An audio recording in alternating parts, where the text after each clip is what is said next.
बचाइए प्रभु, हमें बचाइए। कोई हमारी फरियाद सुनो, वरना हयाग्रीव हमारे प्राण हर लेगा। धरतीवासियों की ये करुणा भरी पुकार ब्रह्मांड में गूंज रही है। कलेजा चीर देने वाले हाहाकार से पूरा विश्व हिल रहा है। चारों तरफ हाहाकार मचा हुआ है। हयाग्रीव अपने वरदान के घमंड में मानव को कीड़े मकोड़ों की तरह मसल रहा है।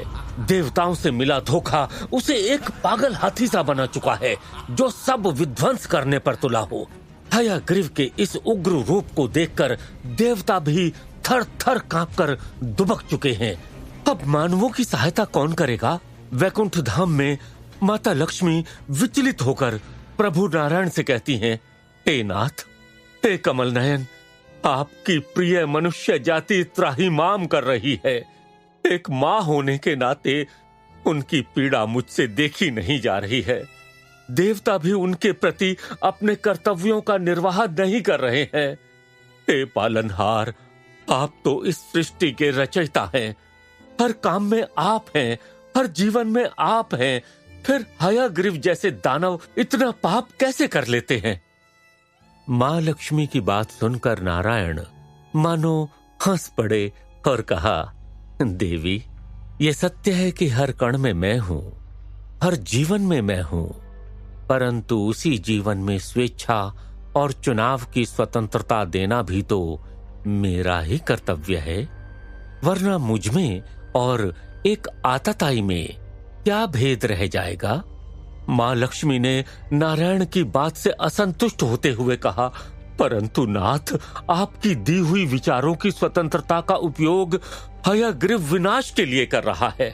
नारायण ने उत्तर दिया, यही तो खास बात होती है स्वतंत्रता की, कि उसमें भेद नहीं होता, और यही तो इंसान का कर्म बनता है, जिसका परिणाम उसे खुद भुगतना ही पड़ता है।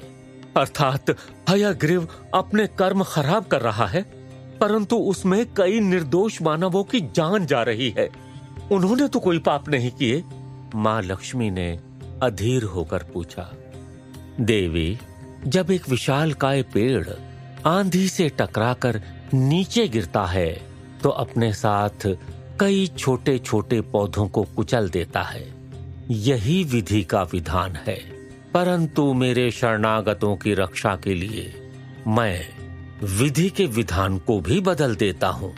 ये सुनकर मां लक्ष्मी के चेहरे पर मुस्कान छा गई। उन्हें पता था कि भगवान नारायण अब हयाग्रीव नाम के संकट का समाधान जरूर करेंगे। परंतु हयाग्रीव अपने घमंड में चूर पाप की हर सीमा लांघ रहा है और भगवान विष्णु के भक्तों को भी यंत्रणा देने लगा है। एक आश्रम में मुनिजन भगवान विष्णु की आराधना कर रहे हैं। ओम नारायणाय विद्महे वासुदेवाय धीमहि तन्नो विष्णु प्रचोदयात्। मुनिजन अग्निकुंड में मंत्र का उच्चारण करते हुए घी की आहुति दे रहे हैं कि अचानक एक पक्षी अग्निकुंड में आकर गिर जाता है और सभी मुनिजन मंत्र का उच्चारण रोक देते हैं और चौंक कर अपने स्थान पर खड़े हो जाते हैं और हाथ जोड़कर आकाश को लक्ष्य करके बोलते हैं, हे जगत के पालनहार, भगवान जनार्दन, भगवान विष्णु, ये कैसी परीक्षा है प्रभु कि आप तक पहुंचने के मार्ग में इतने सारे पत्थर रास्ते में आ रहे हैं। तभी हयाग्रीव की घमंड से भरी हुई आवाज सुनाई देती है, तीनों लोकों का स्वामी मैं हूँ, मैं ही उत्पन्न करने वाला, मैं ही भरण पोषण करने वाला और मैं ही संहार करने वाला हूँ। मेरे अलावा दूसरा कौन है? मैं पृथ्वी को अपने अधीन कर चुका हूँ। अब स्वर्गलोक की बारी है, इसलिए मुझे प्रसन्न करने के लिए मंत्रों का उच्चारण करो, विष्णु को नहीं।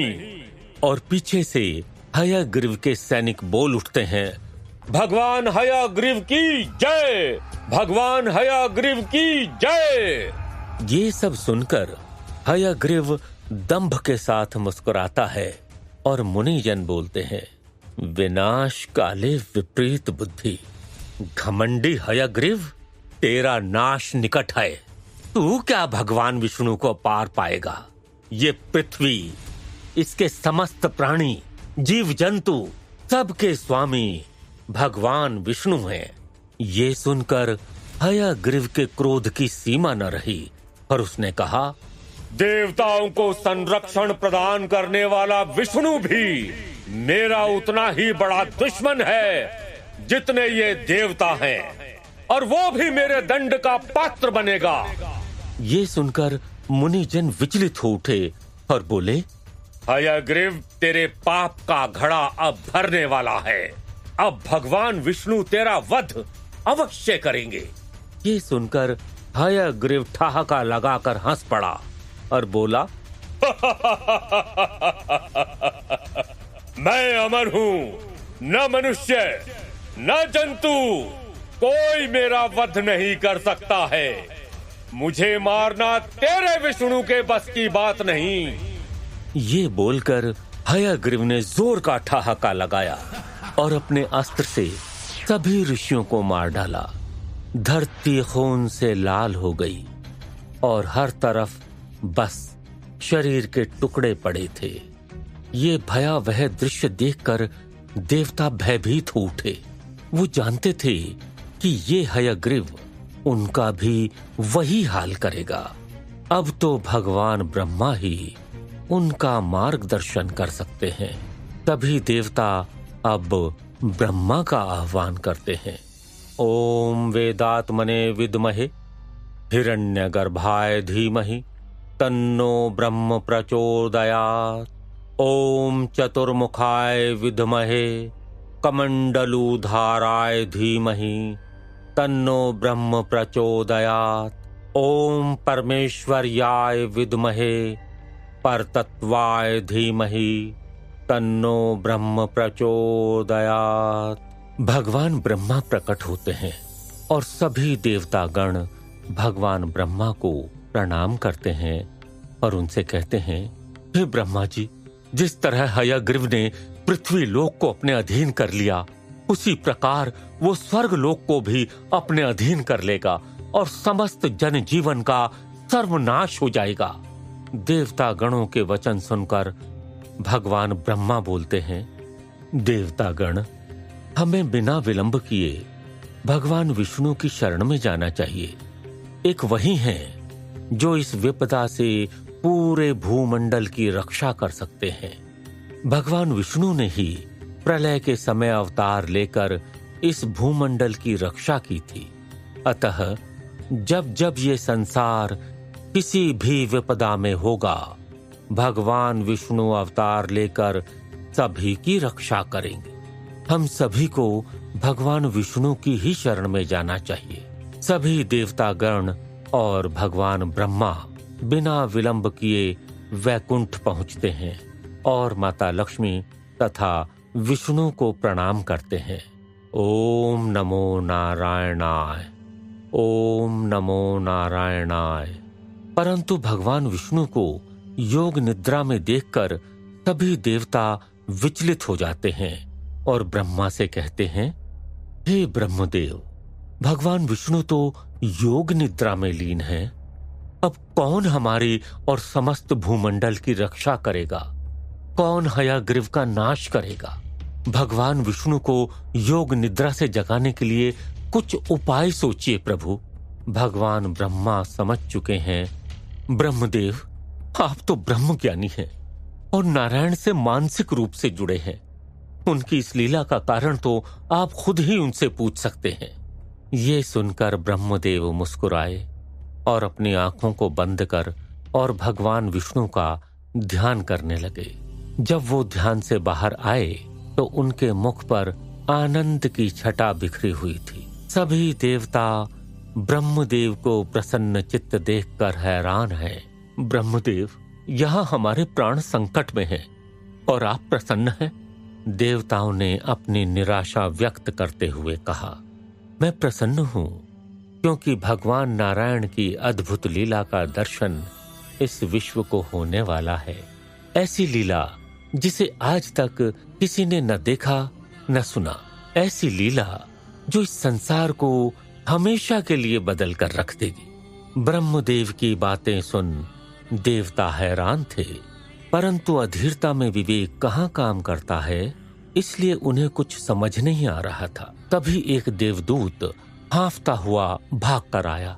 महाराज इंद्र, महाराज इंद्र, दुष्ट हयग्रीव ने स्वर्ग पर आक्रमण कर दिया है। जल्दी चलिए, वरना वो सब कुछ खत्म कर देगा।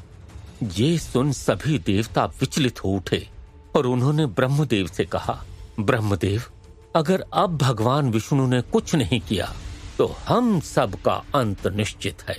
ब्रह्मदेव ने कहा, देवराज, आप जाकर हयग्रीव को स्वर्ग में घुसने से रोकिए। मैं भगवान नारायण को अपनी योग शक्ति से जगाकर उन्हें आपकी सहायता के लिए प्रेरित करता हूँ। भगवान नारायण अपने शरणागतों की रक्षा हमेशा करते हैं।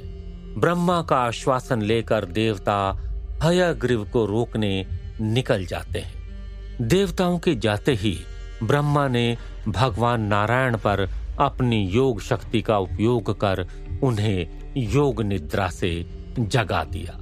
आधी निद्रा से जागे भगवान नारायण ने ब्रह्मा को अपने सामने देखकर कहा, ब्रह्मदेव, आपने हमें आधी निद्रा से जगाया है। ब्रह्मदेव ने अपना हाथ जोड़ लिया और कहा, मैं जानता हूं प्रभु, आपकी इस अद्भुत लीला का एक मुख्य पात्र बनना मेरे लिए गौरव की बात है। नारायण मुस्कुराए और कहा, मेरे आने वाले इस अवतार के जनक तो आप ही होंगे ब्रह्मदेव। अभी तो आपकी भूमिका बस प्रारंभ हुई है। ये सब सुनकर माता लक्ष्मी भ्रमित हो रही हैं। हे नाथ, हे नारायण, मुझे भी तो कुछ बताइए कि आपकी इस लीला का क्या मर्म है। कौन सा अवतार आप लेने वाले हैं?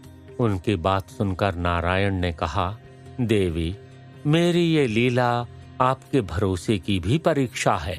आशा है आप संकट में अपने धैर्य को नहीं खोएंगी। ये कहकर नारायण और ब्रह्मदेव अंतर्ध्यान हो गए। माता लक्ष्मी हैरान है कि नारायण के इस अवतार में उनकी क्या भूमिका है।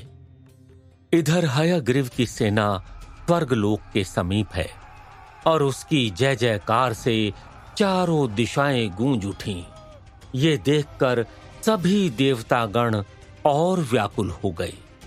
बिजली चमकने लगी और समूचा आकाश काले मेघों से घिर गया। देखकर ऐसा प्रतीत हुआ मानो ये सब भी हयग्रीव की सेना में शामिल हैं। हयग्रीव अपनी सेना के साथ स्वर्गलोक पर आक्रमण कर चुका है और देवताओं को युद्ध के लिए ललकारता है। हयग्रीव को यह पता है कि देवता सहायता के लिए भगवान विष्णु के पास गए हैं, पर हयग्रीव शक्ति और घमंड में इतना चूर था कि भगवान विष्णु को भी कुछ नहीं समझता है। हयग्रीव गर्जना करते हुए देवताओं से बोलता है, देवताओं, कहाँ छुपे बैठे हो? क्या उस विष्णु के आश्रय में छिपे हो? आज तो वो विष्णु भी तुम सब की रक्षा नहीं कर सकता। वो भी मेरे आगे शक्तिहीन है। मेरा वध करने में तीनों लोकों में कोई समर्थ नहीं है। मुझे देवी भगवती का वरदान प्राप्त है। देवताओं, या तो मेरे सेवक बन जाओ या मेरे चरणों में गिरकर मुझसे अपने प्राणों के लिए भीख मांगो, तो मैं तुम सबको क्षमा कर दूंगा। अथवा यदि तुम इतने ही बलशाली हो तो आओ मेरे साथ संग्राम करो।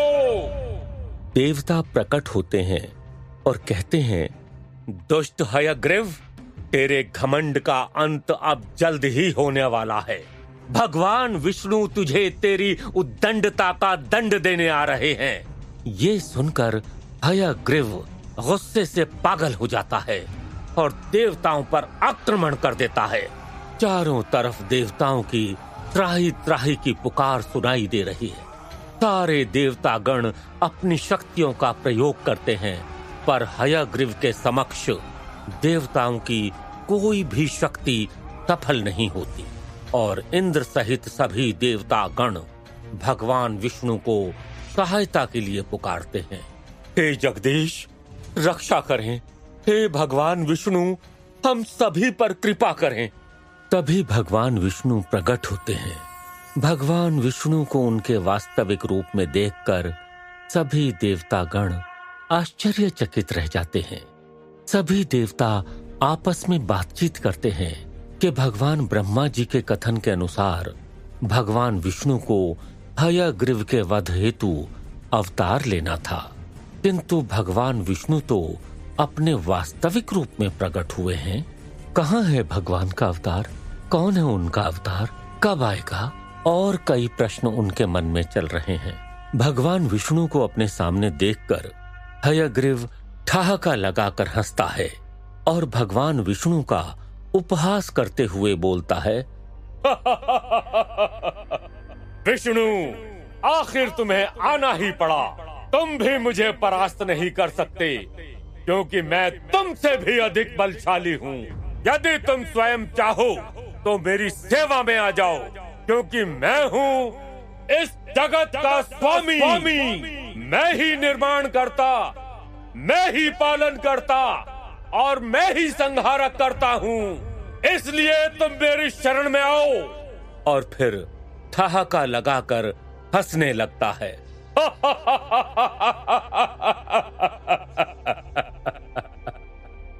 भगवान विष्णु मुस्कुराते हुए हयग्रीव की सारी बातें सुनते हैं और फिर गंभीर भाव से हयग्रीव से कहते हैं कि काव्य शास्त्र विनोदेन कालो गच्छति धीमाताम व्यसनेन च मूर्खाणाम निद्रया कलहेन वा। अर्थात बुद्धिमान लोग काव्य शास्त्र का अध्ययन करने में अपना समय व्यतीत करते हैं, जबकि मूर्ख लोग निद्रा, कलह और बुरी आदतों में अपना समय बिताते हैं। हे अज्ञानी, तुम भी अज्ञानता से ज्ञानता के प्रकाश की ओर जाओ, कुमार्ग से सन्मार्ग की ओर जाओ। तुम्हारी कुबुद्धि ने तुम्हारे विचार करने की शक्ति को हर लिया है और ये तुम्हें नाश की ओर ले जाएगी। अब भी समय है हयग्रीव, तुम जहां से आए हो वहां को लौट जाओ। भगवान विष्णु के वचन सुनकर हयग्रीव फिर ठहाका लगाकर हंसता है और भगवान विष्णु को युद्ध के लिए ललकारता है और कहता है, विष्णु, तुम भी इन देवताओं की तरह भयभीत हो गए। अगर तुम स्वयं को शक्तिशाली मानते हो तो आओ, मेरे साथ संग्राम करो। और ये बोलकर हयग्रीव भगवान विष्णु के ऊपर अपने शस्त्रों से वार करता है, किंतु भगवान विष्णु अपने शस्त्रों से हयग्रीव के शस्त्रों को काट देते हैं और फिर भगवान विष्णु के भी शस्त्रों को हयग्रीव अपने शस्त्रों से काट देता है। ये देखकर भगवान विष्णु ने व्यंगात्मक भाव से हयग्रीव से पूछा, हयग्रीव, क्या तुम्हें धनुर्विद्या आती है? क्या तुम धनुर्विद्या में भी उतने ही निपुण हो जितने की शस्त्र विद्या में? ये सुनकर हयग्रीव का क्रोध बढ़ गया। उसने कहा, हाँ विष्णु, धनुर्विद्या में मुझसे कोई निपुण नहीं है। तीनों लोकों में धनुर्विद्या में मैं सबसे निपुण हूँ। मैं कैसे विश्वास करूं कि तुम धनुर्विद्या में भी निपुण हो और तुमसे बेहतर तीनों लोकों में कोई नहीं? भगवान विष्णु ने हयग्रीव से पूछा। ये सुनकर हयग्रीव ने अहंकार के साथ कहा, विष्णु, मैं धनुर्विद्या की कोई भी परीक्षा देने के लिए तैयार हूँ। बताओ, मुझसे धनुर्विद्या में कौन युद्ध करेगा? इसके बाद भगवान विष्णु अपनी लीला दिखाते हैं और विशाल रूप में वहां पर अवतरित हो जाते हैं। ये देखकर हयग्रीव थोड़े आश्चर्य में पड़ जाता है। तभी भगवान विष्णु ने अपने विशाल रूप में कहा, हयग्रीव, तुम्हें मुझे यानी विष्णु को लक्ष्य करना है। क्या तुम ये कर पाओगे? ये सुनकर हयग्रीव अहंकार से हंस पड़ा और भगवान विष्णु पर धनुष बाण से निशाना लगाकर वार करने लगा। जब जब हयग्रीव भगवान विष्णु को लक्ष्य करके बाण चलाता, भगवान विष्णु लुप्त हो जाते। कभी पूर्व में, कभी पश्चिम में, कभी उत्तर में, तो कभी दक्षिण में भगवान विष्णु प्रकट होते और जैसे ही हयग्रीव उनको लक्ष्य करके बाण चलाता, भगवान विष्णु फिर लुप्त हो जाते। और ये सब बहुत समय तक चलता रहा और अंत में हयग्रीव थक गया। और तब भगवान विष्णु हयग्रीव से बोलते हैं कि अगर हयग्रीव विश्राम करना चाहे तो कर सकता है, क्योंकि भगवान विष्णु स्वयं योग निद्रा से पूर्ण रूप से बाहर नहीं आए और वो भी अपनी योग निद्रा को पूर्ण करना चाहते हैं। हयग्रीव भगवान विष्णु की बात स्वीकार कर लेता है और एक पत्थर पर बैठकर विश्राम करने लगता है। इधर भगवान विष्णु भी अपने धनुष के सहारे अपनी योग निद्रा में चले जाते हैं। भगवान विष्णु और हयग्रीव को विश्राम करते देख इंद्र आदि देवतागण अचंभित हो जाते हैं और समझ में नहीं आता कि ये सब क्या घट रहा है। जहां विष्णु को हयग्रीव का वध करना था, वो योग निद्रा में चले गए। अब क्या होगा? कौन उनके समस्त भूमंडल की रक्षा करेगा? ऐसे कई प्रश्न उनके मस्तिष्क में आने लगे। इधर भगवान ब्रह्मा जी माता लक्ष्मी से कहते हैं कि भगवान विष्णु की लीला का अगला और महत्वपूर्ण अध्याय प्रारंभ होने वाला है। किंतु माता लक्ष्मी के मुख पर चिंता की रेखाएं दिखाई देने लगती हैं और जब ब्रह्मा जी उनसे इस चिंता का कारण पूछते हैं तो माता लक्ष्मी ब्रह्मा जी से बोलती हैं कि कहीं भगवान विष्णु को दिया वो श्राप सत्य तो नहीं होने वाला, और अगर वो श्राप सत्य हो गया तो इस भूमंडल पर पुनः प्रलय होगी, सब कुछ समाप्त हो जाएगा। और माता लक्ष्मी के गंभीर वचन सुनकर भगवान ब्रह्मा भी चिंतित हो जाते हैं। माता लक्ष्मी ये किस श्राप की बात कर रही हैं? ऐसा क्या होने वाला है जो पूरे विश्व को हिला देने वाला है? जानने के लिए सुनिए इस कहानी का अगला हिस्सा।